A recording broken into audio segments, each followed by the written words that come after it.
Missing cameras, altered timestamps, and whispered handoffs have turned a criminal probe into a fight over evidence and trust. If you want first-hand updates on this developing story and others, hit subscribe and turn on the bell now. A clear, documented chain of custody is the backbone of any credible criminal investigation. Here, concerns center on an HD camera allegedly removed from the scene, handed off in a secretive way, and then treated in a manner that leaves lawyers and the public asking whether the footage they need to see was preserved without tampering. If true, the idea that a high-resolution camera capturing critical angles was taken, transferred informally, and handled without transparent documentation is the most basic procedural failure you can imagine. It converts a piece of potential truth into an object of doubt. That doubt multiplies when the public sees partial releases, selected screenshots or short clips, rather than uninterrupted master files. Investigators must demonstrate with paperwork what many people now fear was missing: who touched the device, when, why, and under what legal authorization. What makes an allegation about an HD camera so important is the technical value of master files. Modern cameras record not just images but metadata, precise timestamps, frame rates, codec details, sensor identifiers, and often internal logs showing start/stop events. When an original camera is imaged correctly, forensic examiners produce a bit-for-bit copy and cryptographic hashes that prove any later copy is identical to the master. That process is the antidote to claims of editing or splicing. Without a documented imaging and hashing step, any later copy, even if authentic, faces questions about alteration. So if a camera was taken and casually handed off, the first technical question is whether a forensic image was immediately created and whether hashes were published so independent experts could verify the integrity of subsequent releases. The public has a simple right here: show us the preservation steps, or explain why they were not possible. Beyond paper and hashes, the circumstances of the removal matter. Did the person who removed the camera have credentials? Were they acting on orders from law enforcement, venue security, or a contractor? Did they follow a legally supervised evidence preservation checklist? The difference between a trained technician securing evidence per direction and a private individual walking off with storage is dramatic. If the former, there should be documentation, a written chain of custody form, a supervisor's initials, and immediate transfer to a secure evidence locker. If the latter, then questions of obstruction, mishandling, or even intentional concealment arise. Investigators should compel vendor logs, staff rosters, radio traffic, and any CCTV showing the removal to clarify which scenario occurred. The public doesn't demand raw spectacle, it wants demonstrable protocol. Cases like this also require a recognition of human motives. Technicians sometimes act to protect media integrity, well-meaning staff may think they are helping investigators, and law enforcement can choose custodial paths that prioritize speed over transparency. None of those scenarios absolves the need for documentation. Whenever an item of potential evidentiary value leaves the scene, the chain of custody clock starts ticking, and that ticking must be recorded without delay. Otherwise, the credibility of the material and any conclusions drawn from it will be contested in court and in public. That's why the demand for custody logs and forensic hashes is not hair-splitting. It's the practical language of lawful proof. The public now hears that multiple surveillance angles are missing or edited precisely during the minutes before the shot. If several cameras that should have overlapping, redundant coverage instead show gaps, edits, or missing frames right when the event is most consequential, that pattern does not look like accidental failure, at least as far as perception goes. From a technical standpoint, cameras can fail for many reasons: power loss, network interruptions, corrupted storage, or human error in setting recording schedules. Editing can occur during legitimate post-processing, for example to extract useful clips, to anonymize private faces, or to prepare materials for investigators. But the timing here, missing or edited footage in the moments leading up to the fatal shot, is the kind of anomaly that independently minded reviewers will test first. A rigorous response would be methodical. First, secure and preserve any remaining masters with immediate forensic imaging.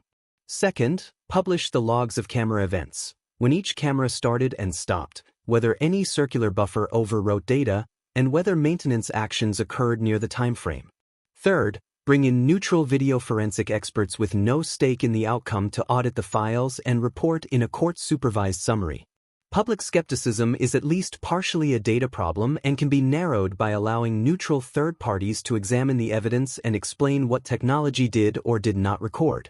If the audits show that networked video recorders experienced power spikes or buffer overwrites, the public will at least understand the technical reasons.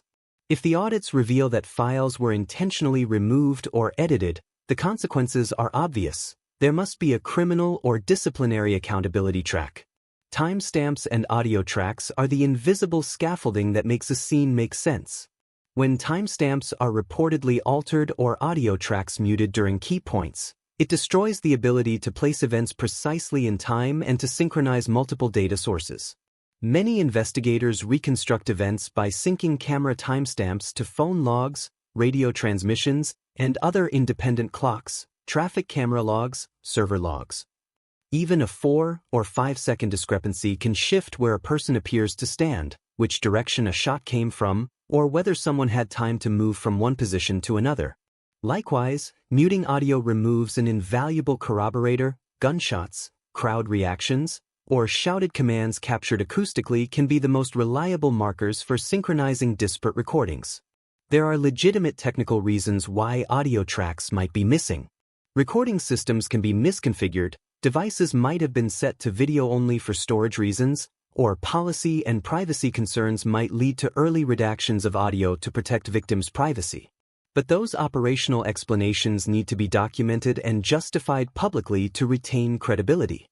If a public agency says audio was intentionally muted for privacy and will be reviewed under seal, that's a defensible claim if accompanied by a description of the process for later, audited review. The current problem is not technical possibility, it is the absence of transparent documentation explaining what choices were made, who made them, and why. Then there is the more alarming allegation that entire camera feeds were wiped days after the incident. Wiping is not trivial. Modern digital recorders often store footage on hard drives that can be reinitialized or overwritten according to retention policies. Intentional wiping of a feed that could be relevant to a murder investigation is either a massive procedural failure or intentional obstruction. Investigators must answer: who authorized retention schedules, what triggered any overwrites, whether any suspect or unauthorized person accessed the systems, and whether there are backups. Many facilities have redundant backup systems precisely to prevent such loss. If those backups are missing or were themselves overwritten, this must be explained with records showing the chain of automated backups and their failure points. If people with authority knowingly wiped relevant footage, that is potentially a criminal act and must be treated as such.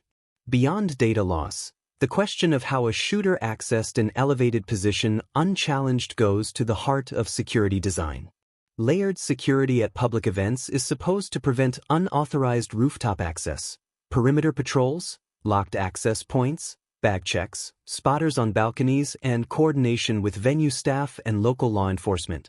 If a shooter reached an elevated vantage point without being detected or challenged, it points either to a systemic failure, poor staffing, inadequate training, or miscommunication, or to something more troubling, deliberate inattention or complicity. The immediate investigatory step is to reconstruct the security plan for the day: who was assigned to rooftop checks, what the radio orders were, what the fence or lockout protocols were, and whether any guard was reassigned or absent. Those operational logs, when produced, reveal whether the lapse was human error, equipment failure, or negligence. Federal authorities like the FBI and the Department of Justice emphasize evidence and careful process. They have stated intentions to follow the facts. For many observers, that assurance is necessary but not sufficient. The rhetoric of "we will follow the facts" sounds good until the public sees what facts are in hand. Agencies must therefore do more than repeat commitments to thoroughness. They must create auditable steps that show the work. That means appointed neutral reviewers, court-supervised preservation of masters, and transparent timelines that explain what was done and why. Without actions that match words, confidence remains fragile. The rapid arrest, suspect detained within 33 hours, is a double-edged sword.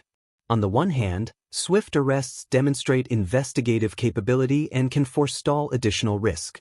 On the other, speed heightens the risk that key lines of inquiry were shortcut in favor of narrative closure. Arrests rest on probable cause, not the onerous beyond a reasonable doubt standard that later convictions demand. Probable cause can and often does lead to arrest long before exhaustive corroboration. But when arrests happen rapidly and the subsequent public evidence release is partial or selective, people ask whether speed was prioritized over completeness. The balance is delicate. Investigators rightly seize time-sensitive leads, but they also must preserve the underlying evidence and provide procedural paths for independent review to ensure the rush to arrest did not occlude critical alternative leads. Witness reports that describe discrepancies about entry times and camera functionality are predictable in chaotic events because human memory is imperfect.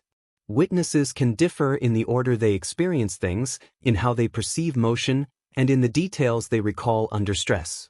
Good investigative practice triangulates witness statements against physical evidence, phone metadata, precise camera time codes, and acoustic fingerprints.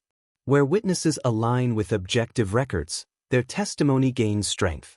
Where witnesses diverge from physical records, investigators should transparently explain why they favor one account over another.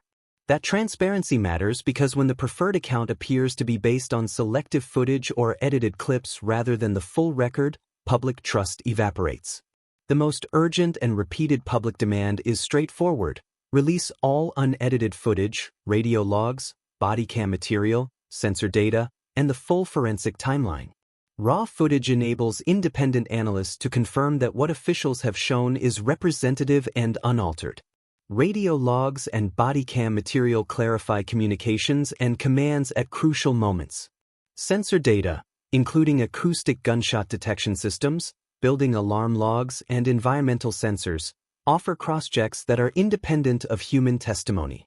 The public is not asking for reckless disclosure of gore or victim-sensitive material. It is asking for auditable materials under appropriate protections so neutral experts and defense counsel can test the official story. That path leads to accountability. If the evidence supports official claims, transparency will strengthen public confidence. If it reveals errors or misconduct, transparency is the route to correction and accountability. This case tests more than the competence of a single agency. It tests whether institutions will prioritize procedural rigor over narrative convenience. Quick prosecutions and polished press conferences can reassure temporarily but do not substitute for forensic documentation. True confidence is earned by process, preserved masters, documented chains of custody, neutral audits, and a courtroom where evidence is tested under adversarial rules. The public can and should demand those things, not as partisan theater but as the basic ingredients of justice. The public demand is simple and durable. Release the unedited evidence under controlled conditions. Prove the chain of custody with logs, hashes, and notarized transfers. Explain any legitimate reasons for retention or redactions in court-supervised summaries. And, where failures occurred, hold responsible parties to account. Secrecy without independent oversight breeds rumor and conspiracy. Transparency with proper safeguards builds credible closure. The community deserves no less than documented truth, not because it's sensational, but because in matters of life, death, and public safety, process is the only reliable path to lasting trust.